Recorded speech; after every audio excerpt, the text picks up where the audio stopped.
إن الحمد لله نحمده ونستعينه ونستغفره ونعوذ بالله من شرور أنفسنا ومن سيئات أعمالنا من يهده الله فلا مضل له ومن يضلل فلا هادي له وأشهد أن لا إله إلا الله وحده لا شريك له وأشهد أن محمدا عبده ورسوله أما بعد فإن خير الحديث كتاب الله وخير الهدي هدي محمد صلى الله عليه وسلم وشر الأمور محدثاتها وكل محدثة بدعة وكل بدعة ضلالة وكل ضلالة في النار.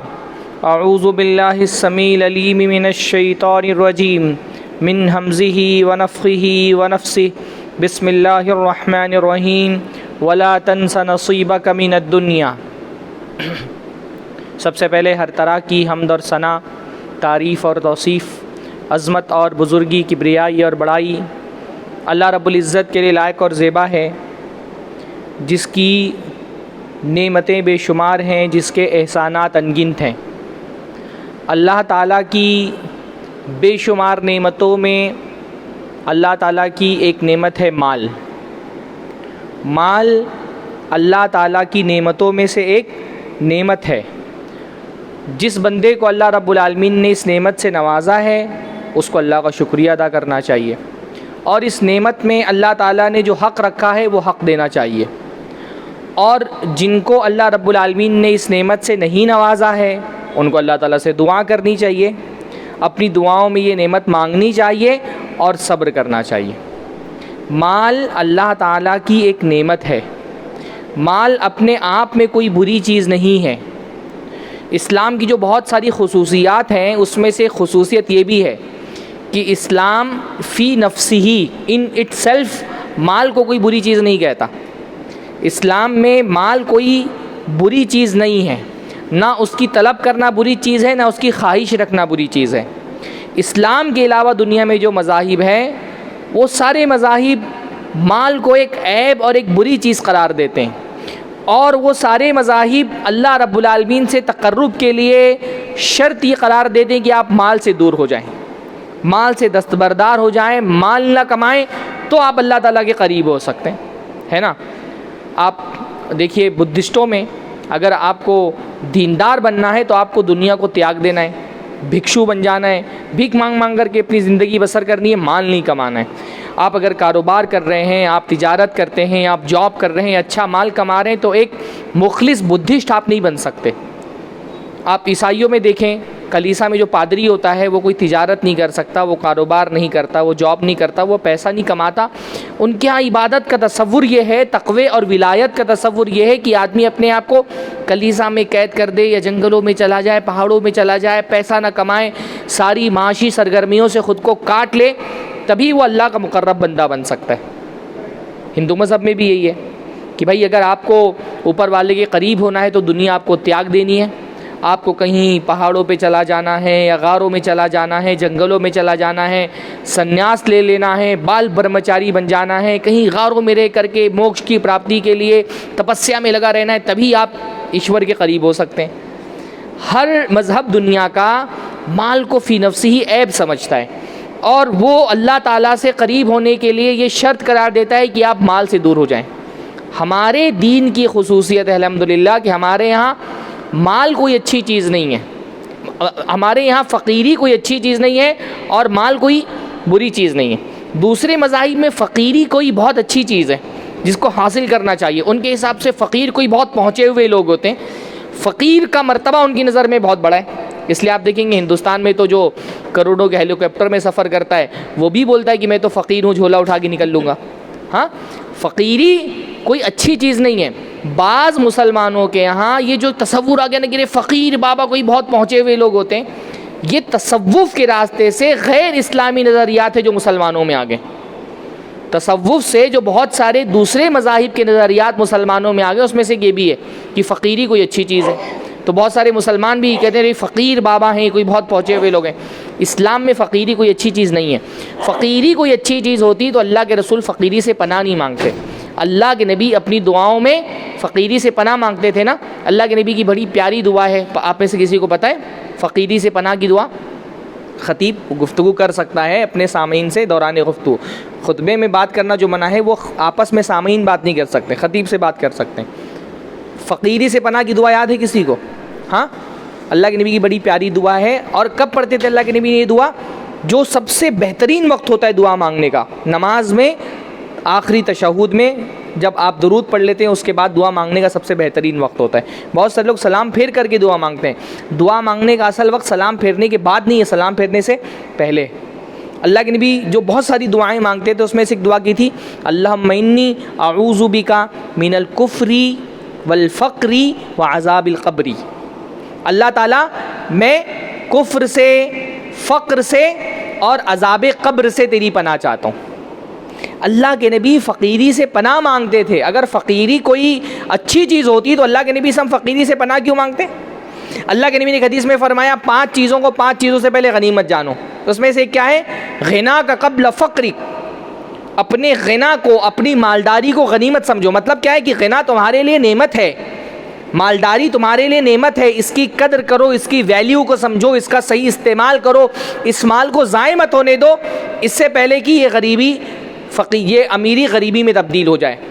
اگر فقیری کوئی اچھی چیز ہوتی تو اللہ کے رسول بولتے ہیں جب تک فقیر ہو اس کو غنیمت سمجھو, کہیں ایسا نہ ہو کہ پھر تم غنی ہو جاؤ. فقیری کوئی اچھی چیز نہیں ہے. ایک صحابی اللہ کے رسول صلی اللہ علیہ وسلم کے, انہوں نے اللہ کے نبی کی خدمت میں عرض کیا, اللہ کے نبی میری صرف ایک بیٹی ہے اور بہت سارا مال میرے پاس ہے, تو کیا میں اپنا مال پورا صدقہ کر دوں, وصیت کر دوں کہ میرا مال صدقہ کر دیا جائے میرے مرنے کے بعد, پورے مال کی وصیت کر دوں؟ اللہ کے نبی نے اجازت نہیں دی. کہ اللہ کے نبی 2/3 مال کی, اللہ کے نبی نے اجازت نہیں دی. کہ اللہ کے نبی آدھے مال کی, اللہ کے نبی نے اجازت نہیں دی. کہ اللہ کے نبی صلی اللہ علیہ وسلم 1/3 مال کی وصیت کر دوں کہ 1/3 مال میرے مرنے کے بعد صدقہ کر دیا جائے, باقی مال میرے وارثوں کو ملے. اللہ نے فرمایا 1/3 کی وصیت کر سکتے ہو پر 1/3 بھی زیادہ ہے. والثلث کثیر, صحیح بخاری کی روایت ہے کہ 1/3 بھی زیادہ ہے. اللہ نے فرمایا تم اپنے پیچھے جو تمہارے وارثین ہیں ان کو اغنیا, مالدار چھوڑ کر کے جاؤ, یہ بہتر ہے اس سے کہ ان ترکہم عالۃ یتکففون الناس, کہ تم ان کو بھکاری چھوڑ کر کے جاؤ, لوگوں کے سامنے ہاتھ پھیلاتے رہے, غریب چھوڑ کر کے جاؤ. تو امیری کوئی اچھی چیز ہوتی, بری چیز ہوتی اگر امیری, اور غنا کوئی بری چیز ہوتی تو اللہ کے رسول یہ تھوڑی بولتے کہ اپنے پیچھے اپنے بچوں کو غنی چھوڑ کر کے جاؤ. اللہ کے رسول بولتے غنی, فقیر چھوڑ کر کے جاؤ, فقیری کوئی اچھی چیز ہے. مالدار ہونا کوئی بری چیز نہیں ہے. ہمارے یہاں ایک عجیب سا مزاج بن گیا ہے, اور اس میں تھوڑا سا قصور یہ بھی کہ ہم ہمیشہ مال کے فتنوں پر ہی گفتگو کرتے ہیں.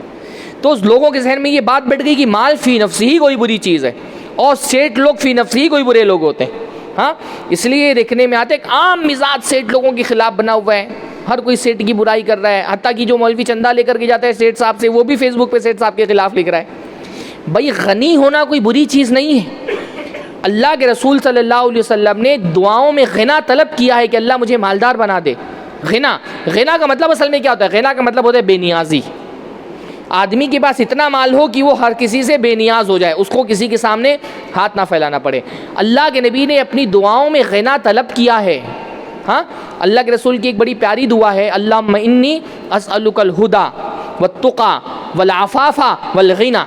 اللہ تعالیٰ میں تجھ سے ہدایت مانگتا ہوں, تقوی مانگتا ہوں, والعفاف, عفاف کا مطلب ہوتا ہے پاک دامنی مانگتا ہوں, والغنی, اور میں تجھ سے غنا مانگتا ہوں. غنا مطلب کیا ہوتا ہے؟ اتنی مالداری آدمی کے پاس ہو کہ اس کے لیے ضرورتوں کے لیے کافی ہو جائے, بے نیازی.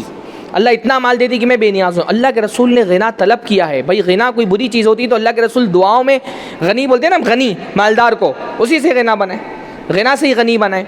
تو اللہ کے رسول صلی اللہ علیہ وسلم نے اپنی دعاؤں میں غنا طلب کیا, اور اللہ کے رسول صلی اللہ علیہ وسلم نے نہ صرف طلب کیا بلکہ اللہ تعالیٰ نے اپنے نبی کو غنی بنایا. ہاں, اللہ کے رسول صلی اللہ علیہ وسلم فقیر نہیں تھے الحمدللہ. اللہ کے رسول غریب فقیر نہیں تھے, اللہ کے رسول مالدار تھے الحمدللہ. بھائی اسی سے اندازہ لگائے نا, اللہ کے نبی کی 9 بیویاں تھیں. ہاں, غریب آدمی ہو, فقیر ہو تو ایک بیوی کا خرچہ نہیں سنبھال سکتا ہے. اللہ کے نبی صلی اللہ علیہ وسلم کی 9 بیویاں تھیں بیک وقت, اور اللہ کے نبی ان کا خرچہ سنبھالتے تھے کہ نہیں سنبھالتے تھے؟ بیویوں کا خرچہ کون سنبھالتا تھا؟ اللہ کے نہیں سنبھالتے تھے. بھائی اللہ کے نبی صلی اللہ علیہ وسلم ہر بیوی کو کھجور کی شکل میں سال بھر کا جو نفقہ ہوتا تھا وہ دے دیتے تھے. یہ الگ بات ہے کہ اللہ کے نبی کا مزاج یہ تھا کہ اللہ کے نبی جمع نہیں کرتے تھے. سیٹ لوگوں کی طرح عیش و عشرت میں نہیں رہتے تھے، جو آتا تھا سب خرچہ کر دیتے تھے.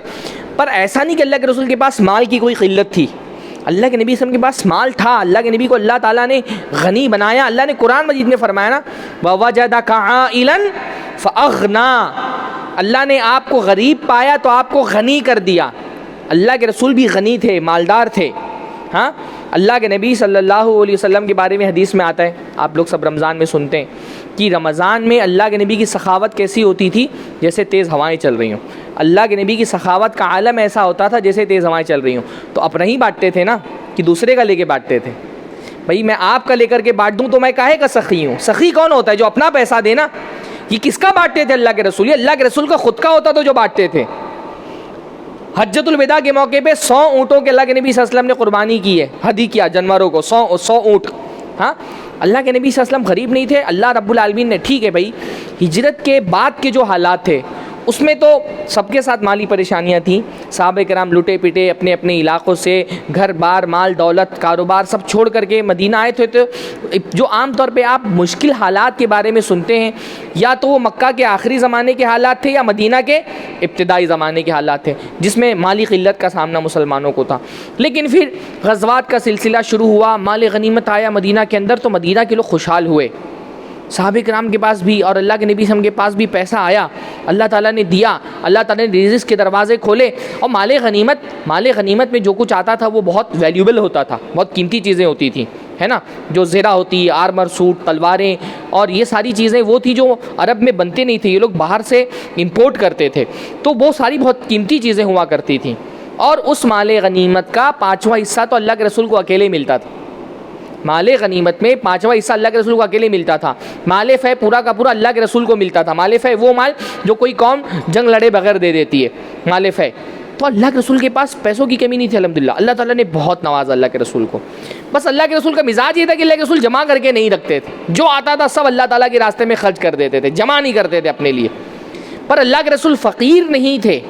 اللہ کے رسول صلی اللہ علیہ وسلم غریب نہیں تھے. اللہ تعالیٰ نے بہت دیا، اللہ کے رسول صلی اللہ علیہ وسلم کو بھی بہت دیا، اور اللہ رب العالمین نے صحابہ کرام کو بھی دیا. سیٹ ہونا، پیسہ والا ہونا اپنے آپ میں کوئی عیب کی بات نہیں ہے. یہ سب عیسائیوں کا عقیدہ ہے کہ پیسے والے کے لیے جنت میں جانا اتنا ہی مشکل ہے جتنا سوئی کے ناکے سے اونٹ کا نکل جانا مشکل ہے.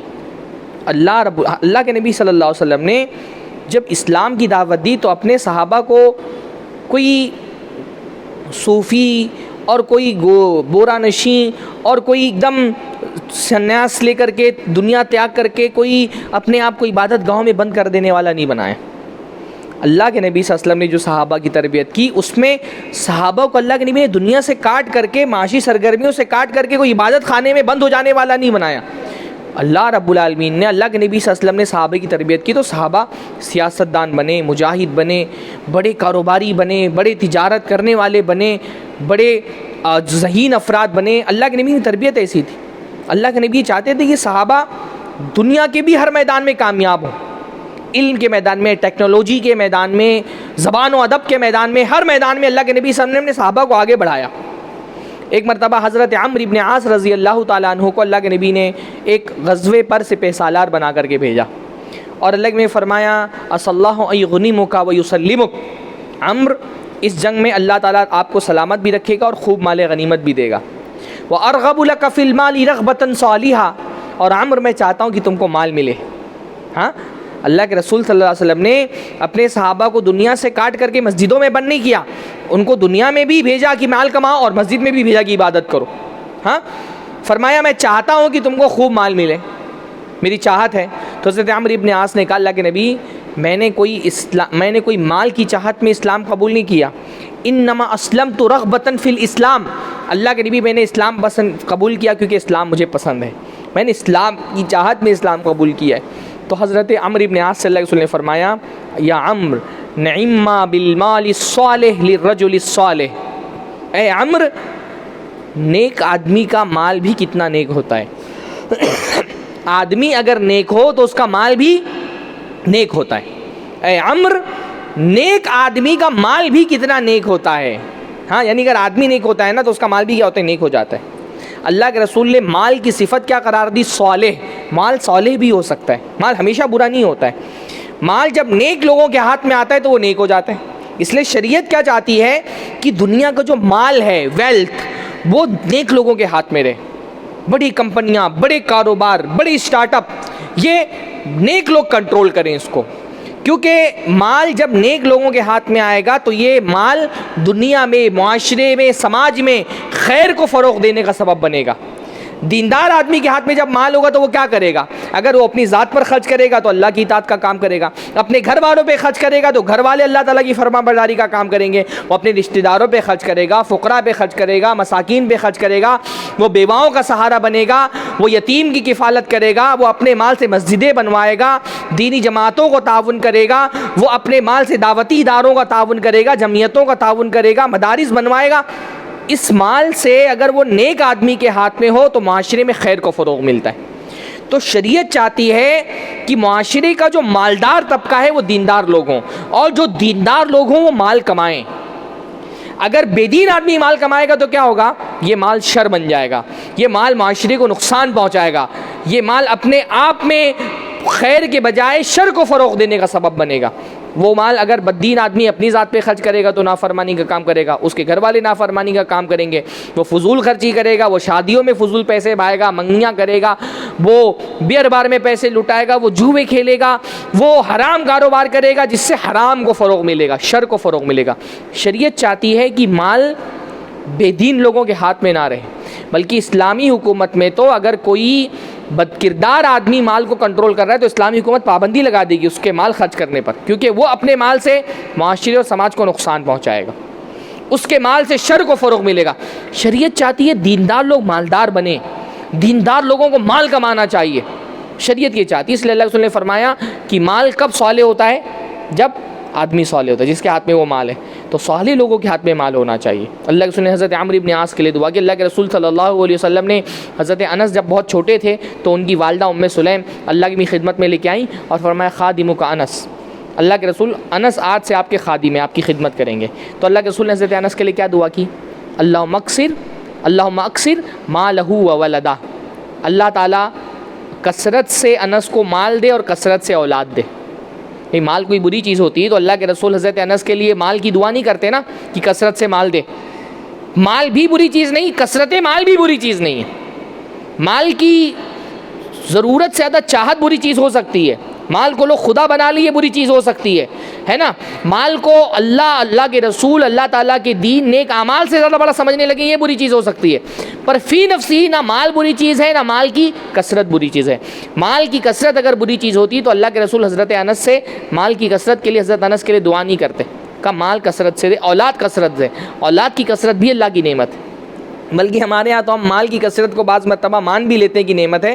اولاد کی کثرت تو اگر کوئی ہم کو بول دے اللہ تعالیٰ تم کو خوب اولاد دے، ہم کو یہی نہیں سمجھ میں آئے گا کہ دعا دے رہا ہے کہ بد دعا دے رہا ہے.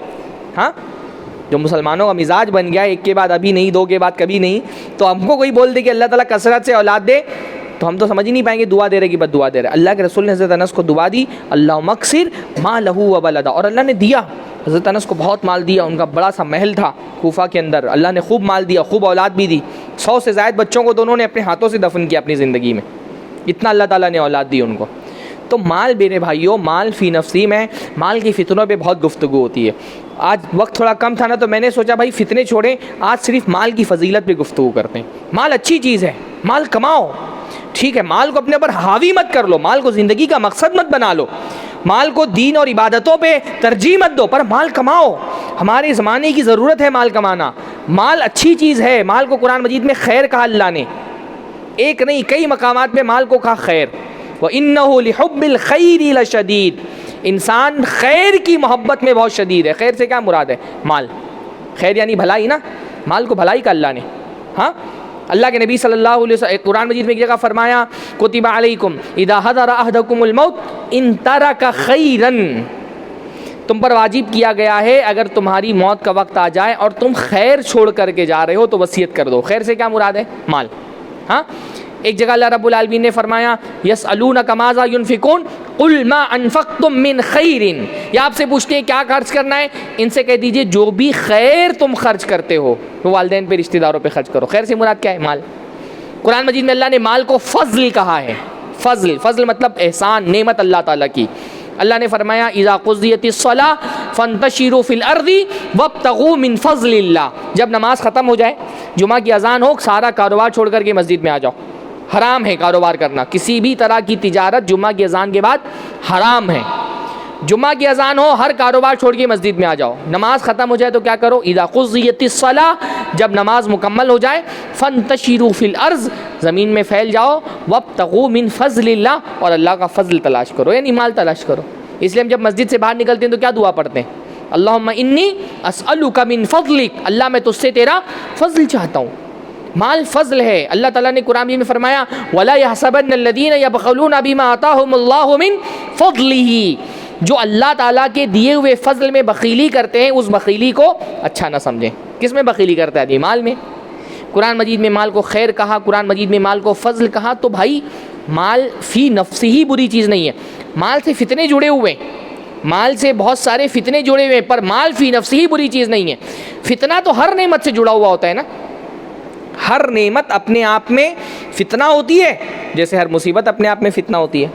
ہمارا مسئلہ یہ ہے کہ ہم آزمائشیں صرف سمجھتے ہیں کہ مصیبت آزمائش ہوتی ہے۔ بھائی مصیبت آزمائش نہیں ہوتی ہے، نعمت بھی آزمائش ہوتی ہے۔ اللہ مصیبت دے کر کے آزماتا ہے کہ بندہ صبر کرتا ہے یا شکوہ کرتا ہے، اللہ نعمت دے کر کے آزماتا ہے کہ بندہ شکر کرتا ہے یا تکبر کرتا ہے۔ تو نعمتیں اپنے آپ میں فتنہ بھی ہوتی ہیں۔ اولاد کم بڑی نعمت ہے؟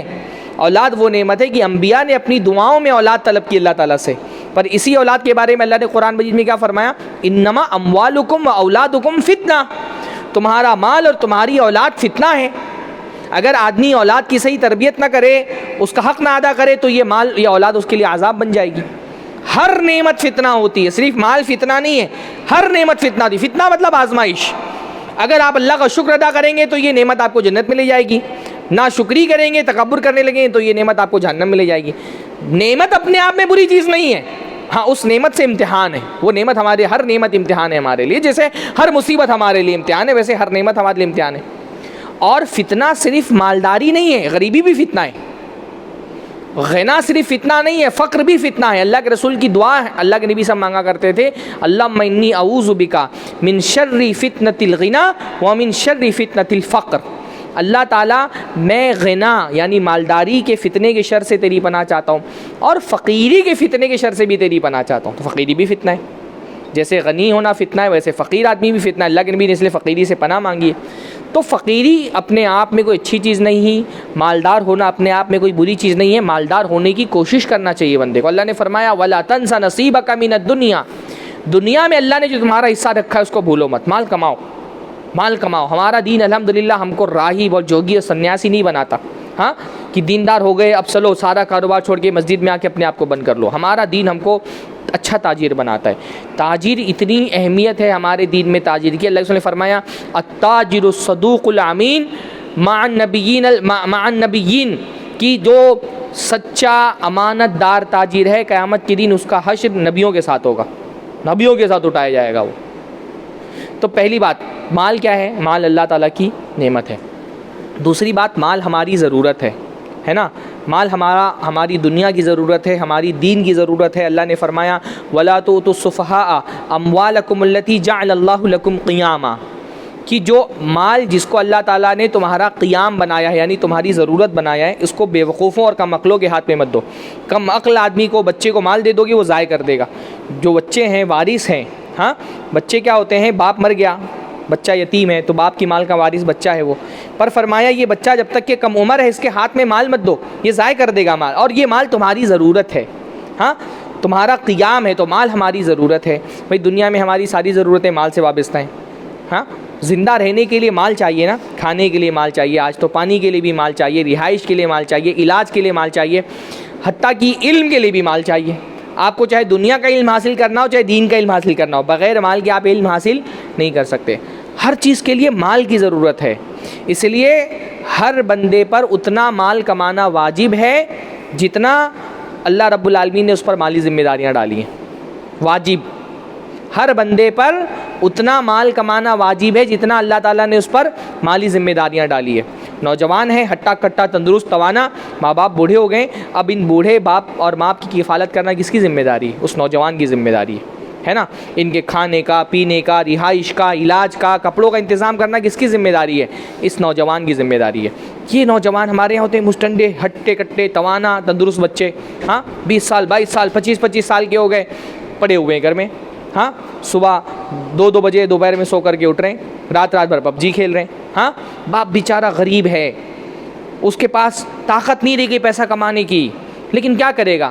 جوان لڑکا نہیں کما رہا ہے تو نکلتا ہے مجبوری میں گھر سے باہر، کہیں جا کر کے رکشہ چلا رہے ہیں، کہیں ٹھیلا کھینچ رہا ہے، کہیں ہاتھ گاڑی کھینچ رہا ہے، 4 پیسے کما کر کے خون پسینے کی کمائی بڑھاپے میں لا کر کے گھر پہ لے کے آ رہا ہے، اور جوان ہٹا کٹا تندرست توانا بیٹا جا کر کے وہاں سے جیب خرچ نکال رہا ہے. ہاں بعض مرتبہ تو شادی ہو گئی، بچے ہو گئے، اب بھی باپ اس کو بھی کھلا رہا تھا، شادی کے بعد اس کے بچوں کو بھی کھلا رہے ہیں، اس کو کوئی پرواہ ہی نہیں.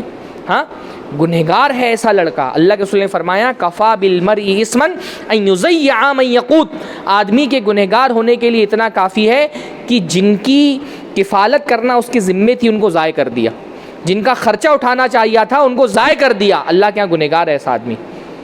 شوہر ہے، شادی ہو گئی ہے، بھائی جو ضرورت لڑکی کو پیش آ رہی ہے سسرال میں ہی فون لگا رہا ہے ڈائریکٹ. ہاں بیمار ہو گئی بیوی، اتنی بھی طاقت نہیں ہے کہ علاج کرا سکے، سسرال میں فون لگا رہے، بیمار ہو گئی ہے چلو پیسہ بھجواؤ علاج کرانا ہے.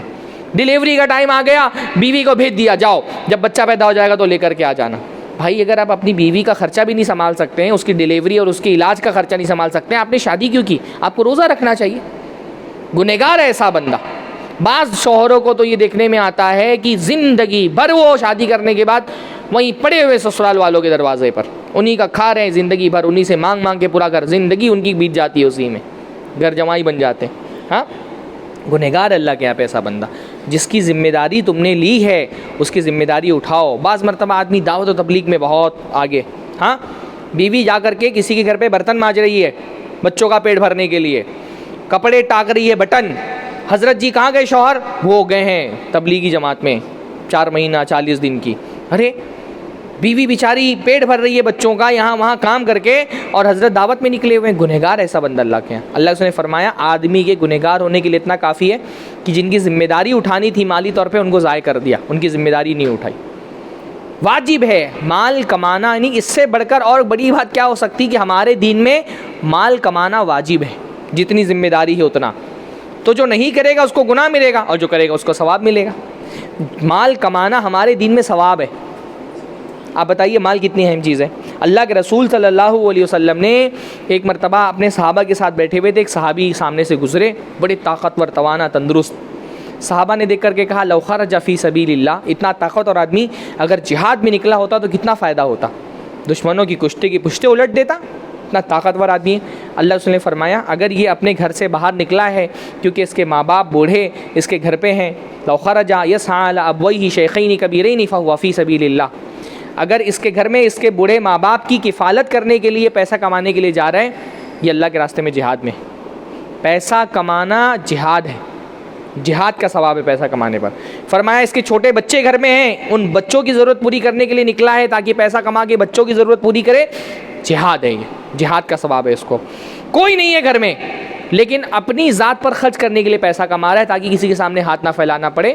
اللہ کے رسول نے فرمایا یہ بھی جہاد ہے. پیسہ کمانا جہاد ہے. آپ جب گھر سے باہر نکلے نا، آپ کا کاروبار ہے، جاب ہے، کارخانہ ہے، آپ مزدوری کرتے ہیں، کوئی کام کرتے ہو، اس نیت سے نکلیں کہ انشاءاللہ تعالی یہ جو محنت کی حلال کمائی آپ کما رہے ہیں نا، آپ کے ایک ایک پسینے پہ انشاءاللہ تعالی آپ کو ثواب ملے گا، جہاد کا ثواب ملے گا انشاءاللہ تعالی. حلال کمائی اگر آپ کما رہے ہیں تو پیسہ کمانا ثواب، پیسہ خرچ کرنا ہمارے دین میں ثواب ہے. اللہ کے رسول نے فرمایا بہترین لقمہ کون سا ہے جو آدمی اپنی محنت کی کمائی کا کھاتا ہے، بہترین لقمہ. ہاں فرمایا کہ جو اپنے گھر والوں پہ ہم خرچ کرتے ہیں، اللہ کے رسول نے فرمایا بندے کو اس لقمے پر بھی ثواب دیا جاتا ہے جو اپنی بیوی کے منہ میں ڈالتا ہے. وہ آپ کے بچے جو کھا رہے ہیں اس پر ثواب، آپ کے بھائی بہن کھا رہے ہیں اس پر ثواب، آپ کے رشتہ دار ماں باپ کھا رہے ہیں جو اس پر ثواب، جو پہنا رہے ہیں ان پر ثواب، جہاں پہ آپ نے رہائش اختیار کی ہوئی ہے ان کو رہنے کے لیے گھر فراہم کیا اس پر آپ کو ثواب ملتا ہے. ہاں اللہ کے رسول نے فرمایا آدمی کے پاس 4 دینار ہو، 1 دینار اللہ کے راستے میں جہاد میں دے دے، 1 دینار سے غلام آزاد کرا دے، 1 دینار سے وہ کسی غریب کو صدقہ دے دے، اور 1 دینار اپنے گھر والوں پہ خرچ کرے. سب سے زیادہ ثواب 4 دینار میں کس پہ ہے؟ جو اپنے گھر والوں پہ آپ خرچ کرتے ہیں. جو پیسہ آپ اپنے گھر والوں پہ خرچ کرتے ہیں، جہاد سے زیادہ، غلام آزاد کرانے سے زیادہ، صدقے سے زیادہ ثواب اس پیسے پہ آپ کو ملتا ہے. جو بچے کی اسکول کی فیس بھر رہے ہیں، روم کا بھاڑا بھر رہے ہیں، بچوں کو کپڑے دلا رہے ہیں، ٹیوشن فیس بھر رہے ہیں، راشن والوں کو پیسہ دے رہے ہیں، جو بھی پیسہ آپ سال بھر میں، مہینے میں جو بھی پیسہ آپ خرچ کرتے ہیں نا، ڈے ٹو ڈے جو بھی بازار لے کر کے آ رہے ہیں، ہر پیسے، یہ پیسہ ضائع نہیں جا رہا، یہ پیسہ باقاعدہ آپ کی نیکیوں میں لکھا جا رہا ہے الحمدللہ. پیسہ کمانا ثواب، پیسہ خرچ کرنا ثواب.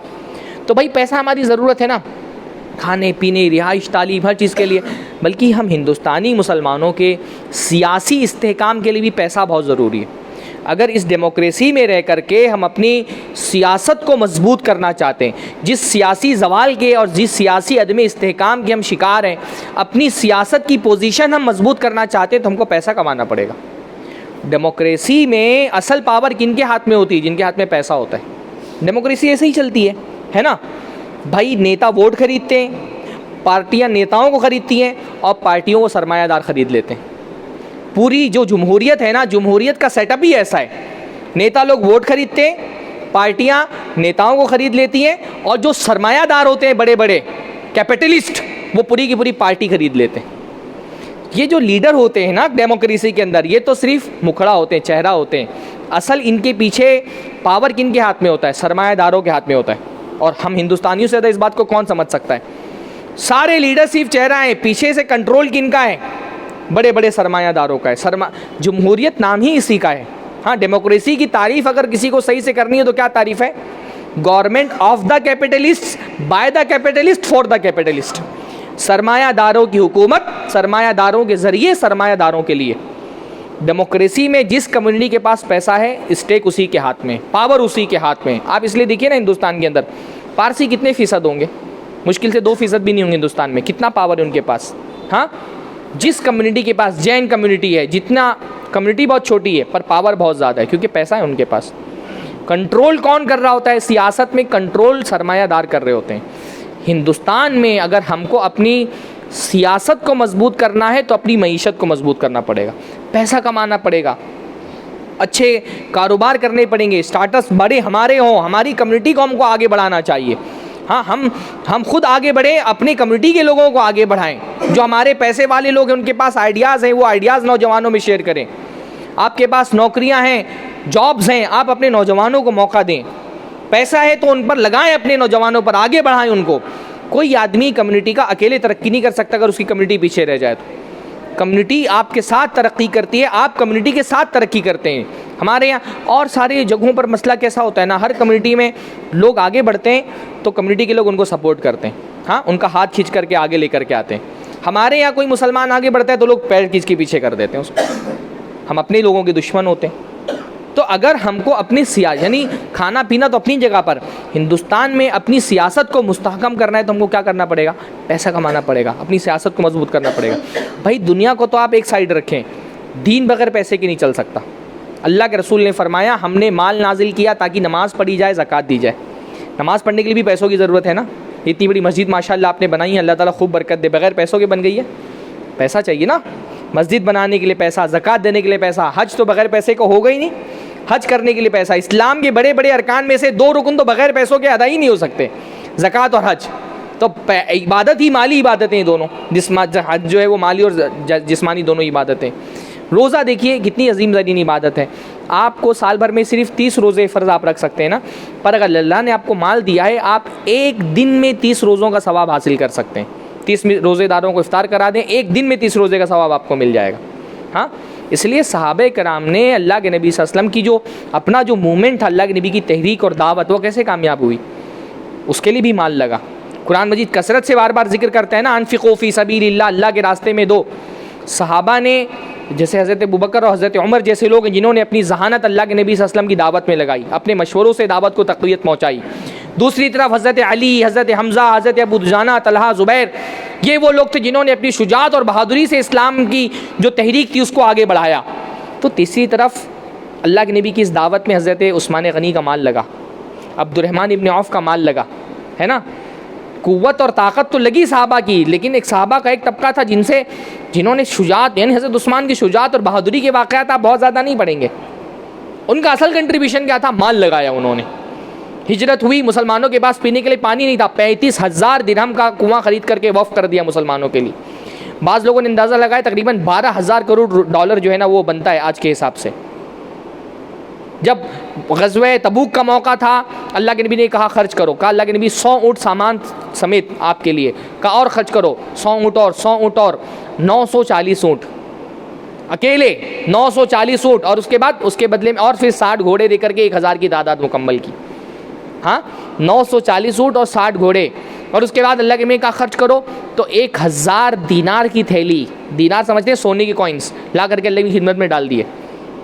تبوک کی جنگ بہت خطرناک جنگ تھی, بڑا سرمایہ کی ضرورت تھی, رومیوں سے لڑنے جا رہے تھے مسلمان, کسی ہندوستانی قبیلے سے لڑائی نہیں ہو رہی تھی, کسی عربی قبیلے سے. 1000 دینار کی تھیلی لا کے ڈال دی. اللہ کے رسول اس کو پلٹتے جاتے, فرماتے ما ضر عثمان ما عمل بعد اليوم, آج کے بعد عثمان کچھ بھی کر لے ان کو نقصان نہیں پہنچنے والا. مسجد نبوی تنگ پڑنے لگی آخری وقت میں, اللہ نے فرمایا کون ہے جو مسجد کی توسیع کر دے اور اس کے لیے جنت ہے. حضرت عثمان نے جگہ خرید کے اللہ کے نبی صلی اللہ علیہ وسلم کے لیے وقف کر دی. مسجد نبی کی جب توسیع کی گئی, روضہ جو ہے نا, روضۃ من ریاض الجنہ, اللہ کے نبی کی قبر اور ممبر کے درمیان کا جو حصہ ہے, ہاں اس کا بڑا حصہ حضرت عثمان کا وقف کیا ہوا ہے. انہوں نے وقف کیا تھا. وہ آخری وقت میں ان کو مسجد میں جب نماز پڑھنے سے روک دیا تو انہوں نے کہا اس مسجد کو میں نے اپنی بڑی زمین دے کر کے وقف کیا, تم یہیں پہ مجھے نماز نہیں پڑھنے دے رہے ہو. ان سے پانی روک دیا گیا تو انہوں نے کہا کہ مسجد جب مسلمانوں کے پاس پینے کے لیے پانی نہیں تھا, میں نے کنواں خرید کر کے مسلمانوں کے لیے وقف کیا تھا, تم نے وہ پانی مجھ پر بند کر دیا. حضرت عثمان کون تھے؟ یہ انہوں نے پیسے, اللہ نے پیسہ دیا تو پیسوں سے انہوں نے جنت خریدی. آپ کو اللہ نے پیسہ دیا, آپ اپنے پیسے سے جنت خرید سکتے ہیں. قارون کی قوم والوں نے اس سے کیا کہا, وابتغی فیما آتاک اللہ الدار الآخرہ, اللہ نے جو مال تم کو دیا ہے اس سے آخرت تلاش کرو, جنت خریدو اللہ تعالیٰ کی. مسجدوں پہ خرچ کرو, مدرسوں پہ خرچ کرو, علماء پہ خرچ کرو, دعات پہ خرچ کرو. یہ پیسہ, اس سے آپ جنت خرید سکتے ہیں انشاءاللہ تعالیٰ. ہاں ہم کو اس کا احساس نہیں ہوتا ہے. پیسے اللہ رب العالمین کے راستے میں لگاؤ, اور اگر اللہ تعالیٰ نے دیا ہے تو پیسہ اللہ تعالیٰ کی نعمت ہے, اور پیسہ ہماری ضرورت ہے, دین کی بھی ضرورت ہے اور دنیا کی بھی ضرورت ہے. یہ 2 باتیں آج کے خطبے میں مجھے رکھنی تھی. کبھی موقع ملے گا تو مال کی فتنوں پہ بھی بات ہوگی. مال فتنہ بھی ہے, پر مال نعمت ہے, مال ضرورت ہے, مال امانت ہے, مال فتنہ ہے. 4 چیزیں تھیں, 2 چیزیں میں نے آج کے خطبے میں آپ کے سامنے رکھ دی. اللہ تعالیٰ سے دعا ہے اللہ تعالیٰ ہم سب کو دین کا صحیح فہم عطا فرمائے, جب تک زندہ رکھے, ایمان و اسلام پر زندہ رکھے, خاتمہ ہو تو زبان سے نکلنے والا کلمہ شہادت کلمہ.